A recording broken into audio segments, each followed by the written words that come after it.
తెలుగు తెరపై dancing క్వీన్గా item songs అంటే జయమాలిని గారే గుర్తుకు వచ్చేలా చేసిన అద్భుతమైన నటి ఆమె. జ్యోతిలక్ష్మి గారి సోదరిగా పరిచయమైనప్పటికీ తనకంటూ ఒక ప్రత్యేకమైన స్టైల్ను సొంతం చేసుకున్నారు జయమాలిని గారు. 1958లో జన్మించిన జయమాలిని గారు 1970 మరియు 80 దశకాల్లో దక్షిణాది చిత్ర పరిశ్రమను ఊపేశారు.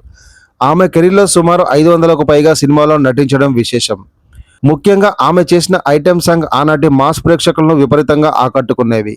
కొంతకాలం సినీ రంగానికి దూరంగా ఉన్నప్పటికీ తనకంటూ ఒక ఫ్యాన్ బేస్ను కాపాడుకున్నారు. వ్యక్తిగత జీవితంలో వివాహం చేసుకున్న తర్వాత సినిమాల నుంచి తప్పుకొని కుటుంబానికి ప్రాధాన్యత ఇచ్చారు. ఒకప్పుడు వెండి తెరను తన డ్యాన్స్తో షేక్ చేసిన జయమాలిని గారు నేటి తరం నటీమణులకు ఒక ఐకాన్గా నిలిచారు. తెలుగు సినిమా చరిత్రలో ఐటెం సాంగ్స్ గురించి మాట్లాడితే ముందుగా గుర్తుకు వచ్చే పేరు జయమాలిని.